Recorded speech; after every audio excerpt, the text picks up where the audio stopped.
Good morning. Hope all of you are doing very well. Today let us discuss about demand. What is meant by demand? What are its types?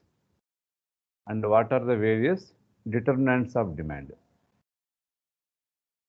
What is demand? Can anybody answer? Let us define demand as follows. Every want supported by the willingness and the ability to buy constitutes demand for a particular product or service. So whenever you say there is a demand for a product, three things or three conditions have to be fulfilled as mentioned in the definition. What are they? Number one, desire of buyer or buyers. So buyers should be interested, desirous of buying the product. Next, willingness to pay. So they should be willing, even if they have got a desire. As next point mentions, even if they have ability to pay, but if they are not willing, then we cannot say there is demand for that product or service. Next one is ability to pay. So their affordability. So like the demand means what? Every want supported by these three conditions: desire, willingness, and ability. So what are the various types of demand? So demand can be classified as consumer demand, producer demand, demand for perishable goods, demand for durable goods, autonomous demand, derived demand. In other words, independent demand, dependent demand, short-term demand, long-run demand, firm demand, industry demand, segment demand, total demand, new demand, replacement demand. So let us see one by one in detail. First one is consumer versus producer demand. Say for example, the demand for bread, apples, TVs, refrigerators, washing machines, all those come under demand of the consumers. Next one is producer goods. So producer goods include plant, machinery, equipment, furniture, cranes, trucks, etc. So demand for those goods nothing but producer demand, and the demand for TVs, refrigerators nothing but consumer demand. Next one is demand for perishable goods and demand for durable goods. Perishable demand, durable demand. So what are the perishable goods? The products such as milk, vegetables, fruits, meat, etc. all come under perishable goods. So the demand for them is known as perishable demand. Similarly, durable goods, fans, ACs, TVs, refrigerators, washing machines, etc. So the demand for these goods is nothing but durable demand. Next one is autonomous versus derived demand. Say for example, the demand for automobiles is autonomous. Independently we buy them. But after buying, we have to buy other things like accessories. And as soon as most of them they purchase, so they try to fit some accessories. So the demand for accessories, fuel, servicing, spares, etc. come under derived demand. Next, demand in the short run, demand in the long run. Let us see what is what. The demand with the immediate reaction to price changes. Usually we see in the advertisements. So 10% off, 20% off, buy one get one free. So like all those things come under short-term demand. Seeing those things, people tend to buy. That is short-term demand. Long-run demand. Long-run demand means what? So people keep on observe.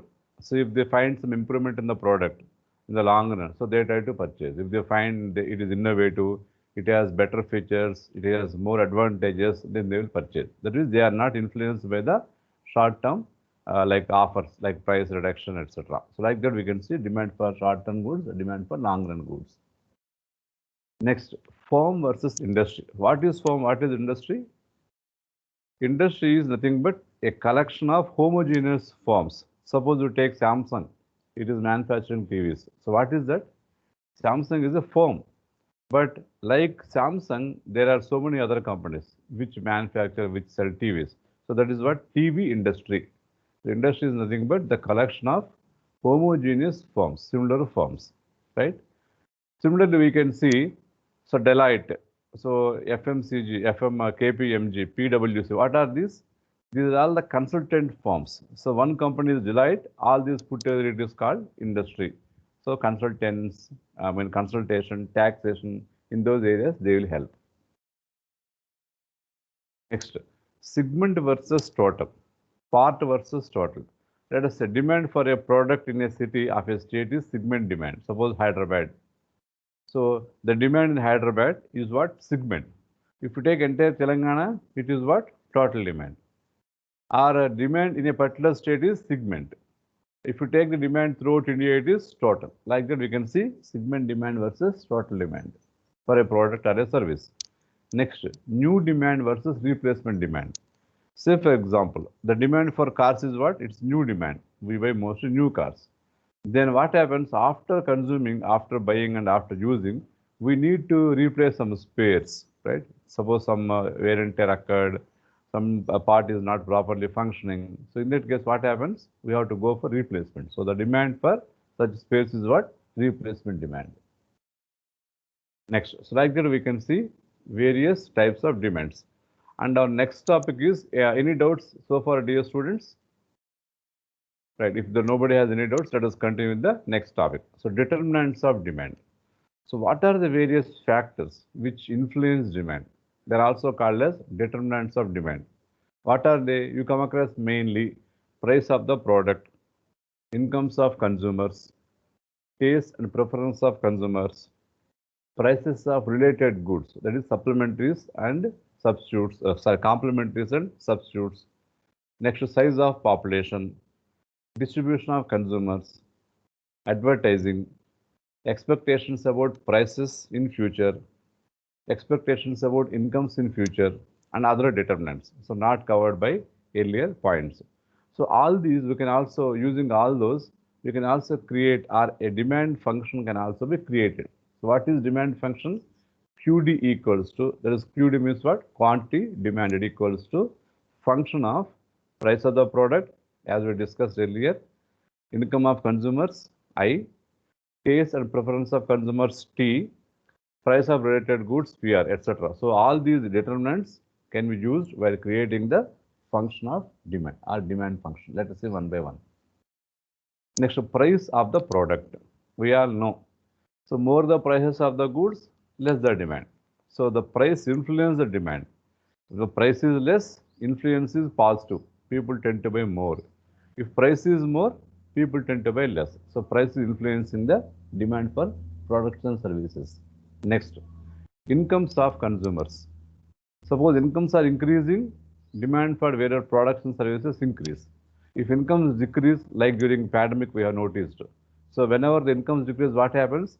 The demand for certain, because daily essential commodities, there won't be much change. But in case of durables, etc., no, so people may postpone because of lack of income or because of less income. So like the incomes of consumers also influence the demand for products and services. Taste and preference of consumers. So consumer demand the products and services as per their taste and preferences. Nowadays, we have been noticing the change in our lifestyle, or change in the consumption of our snacks, breakfast, etc., as we see in the picture. So therefore, taste and preferences. So if the taste change, so those products, those services, consumers tend to buy. So therefore, what the companies do? Companies try to change their preferences by advertising. So if they keep on advertising, suppose let us take an example. So in Western societies, so during lunch or while taking lunch, they have the habit of consuming, let us say, soft drinks. In our system, usually we consume maybe water, maybe buttermilk, etc. In summer, if it is buttermilk. So seeing that advertisement, and people may tend to consume soft drinks, like thumbs up, Coca-Cola, etc., while having some snacks, while having some lunch. So like that, the companies try to take the advantage by advertising. Next, price of related goods. So they also can influence the demand, can determine the demand for a product or service. For example, suppose if the price of brew is reduced, what happens? The demand for brew will increase because its price has been reduced. Automatically, what will happen? The demand for Nescafe being the substitute for brew, so may come down, right? So like that you can see in case of substitutes. What about complementary goods? If the price of milk increases, so naturally what happens? the tea or coffee, their price will increase. So naturally, their demand may come down. So like that, if the price of milk increases, being the complementary good, the demand for tea or coffee may decrease due to increase in its price, because naturally the affected price, the increased milk price should be added to the tea or coffee. Next, size of population. We all know very simple logic. More the size of population, more the demand. Less the size, less the demand. Like look at the picture. So China, India, so they are the leaders in terms of size of population. So naturally, we can expect more demand for more services and more products. In the case of those countries where you see small countries, so our population is very less. So like UK, so UK is very popular, France is very popular, Italy, but their size of population is very less. And because of which, so they may not get much demand for their products and services. Next, distribution of consumers. If the consumers are concentrated, generally what happens in India like countries, so consumers are concentrated in metros, cities, metros, etc. Automatically what will happen? The demand for products and services will be more in those areas. And the reason, I mean, the rural areas, what happens? The concentration is less, it is scarce. So automatically the demand for products and services will not be much. That's why we don't see the organizations like our stores like DMart, more, etc. Much in rural areas. Most we see in the urban areas. Next, advertising. So more the advertising and publicity for goods and services, more the demand for the same, and vice versa. Less the advertising. That's why companies know they keep on advertise. So what happens? Because of advertisements, the sales may increase. If they don't advertise, what will happen? The sales may come down. There is no 100% guarantee, but usually what we understand, what we can say is more advertisements, more the sales, or more the demand. Next, expectations about prices. I think the best example for this is what? Gold. Suppose the people expect gold prices are going to get reduced. What will happen? They will not buy now. So they will postpone their consumption, right?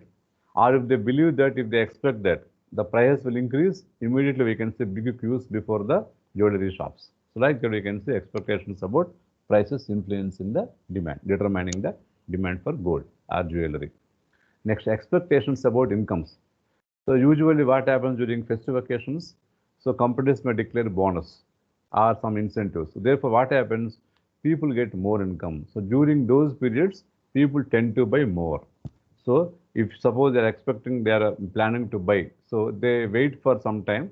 So when they get that income, more income, they use that income for purchasing, for shopping. Like that, expectations about incomes also influence the demand for products and services. Similarly, you come across other determinants. So whatever so far we have not discussed, no, like expected taxes. Usually during budget season, we see taxes are going to be increased for some products. So immediately what will happen? People rush to the shops, they will buy because they expect that because of tax improvement, automatically the price will be more. So instead of buying for more, they would like to buy now itself immediately. So lifestyle. Our recommendations of others. Generally with regard to movies, no? So some people, some friends, some relatives, they see some movies. So they recommend, it's a good movie, why don't you see that? Like the recommendations also influence the demand for services like movies. So like that we can see various determinants which influence the demand. So dear students, do you have any doubts? Okay, so let us meet in the next class with another topic. So thank you so much. Have a good day.